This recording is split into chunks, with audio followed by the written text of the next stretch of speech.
let's get started with a look at Four Little Girls. Drew, what's that about? Not as dodgy as it sounds in the way you put it like that.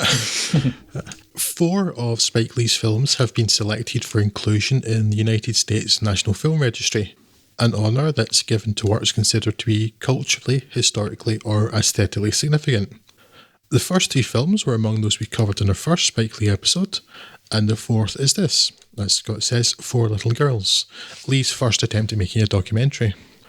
Things begin with a recounting of the nature and personalities of 4 girls who died before their time. Something which tends to rankle with me because, while no child should die, all dead children are apparently little angels. And yes, this is a soapbox moment. I'll get back onto topic shortly. Presumably most people are holding to the social norm of not speaking ill of the dead, but how is it that no dead child was ever a little bastard? This is a complaint about society in general, of course, and I mention it here more because I don't care, in the abstract, what the people were like, and I resent when factual works try to overly personalise or humanise the victims of a tragedy. What they were like is irrelevant. They are dead, and they should not be dead. This is entirely sufficient. Yes, / soapbox. The initial stories, though, about and memories of the 4 little girls of the title gradually give way to and are mixed into the bigger picture of the time. These 4 girls were murdered by a Ku Klux Klan bombing in Birmingham, Alabama in 1963 as a response to the growing strength of the civil rights movement, and in particular the involvement of large numbers of younger people, particularly school children. The particularly shocking thing that this film highlights is that these girls, whose ages ranged from 11 to 14, weren't unlucky victims, they were targets.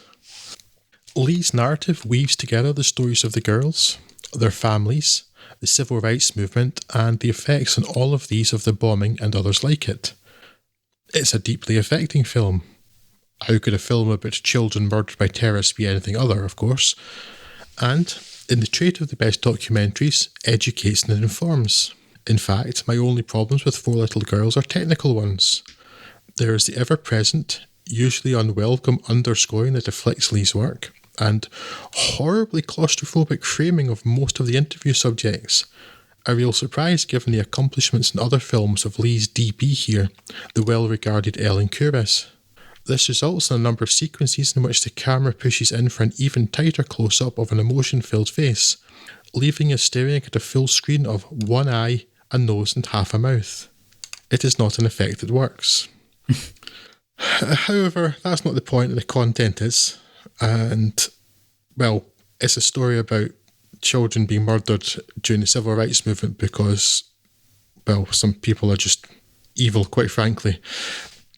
In this tale of hatred and tragedy, there is, surprisingly, a moment of wry humour, as the notoriously racist, apartheid-defending former governor of Alabama, George Wallace, tries to claim, with no apparent hint of irony, that he isn't and wasn't a racist, even going so far as to claim that one of his best friends is black. Yes, that old chestnut, and forcing said man to shake hands with him for the benefit of Lee's camera.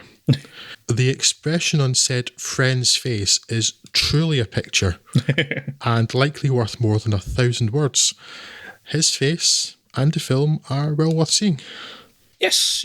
I don't think I have a great deal to add or talk about that you not mentioned there. Yes, very affecting. I very much enjoyed the way that it placed the bombing, tragic as it is, in the kind of wider context of the civil rights movement.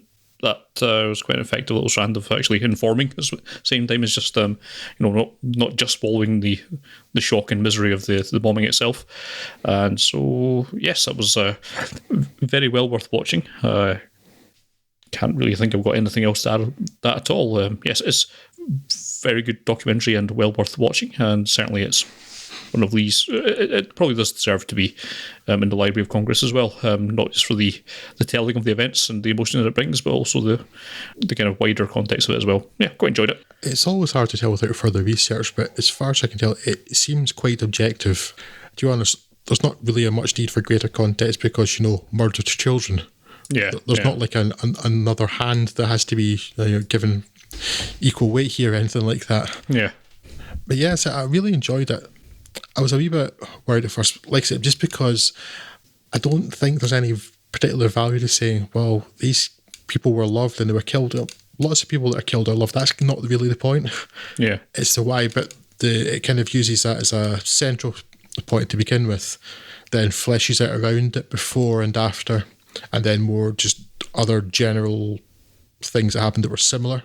Yeah. So it very much won me over there. It's certainly one of those films that will fill you with rage watching it. Yeah. It's disgusting, and unfortunately, it doesn't feel like an awful lot has changed in some ways. And no, that's very much a recurring theme of Lee's work, isn't it? Isn't this pointing out something is dreadful and how it's not really got any less dreadful in intervening 20 odd years?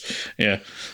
Yeah. But yeah, and really, I want to mention again, I don't know if you had quite the same reaction as me, Scott, but I was sort of somewhere between laughing and going, oh, his face, when you saw it comes back to another time as well, is the look in that cow's face. It's like basically, I can't do anything here. I probably have a mortgage to pay and that's why I'm here. But the look in his face when George, of all people, George Wallace forces him to shake his hand and says, "This is my best friend." Yeah. No. Yes. It was pretty funny, yeah.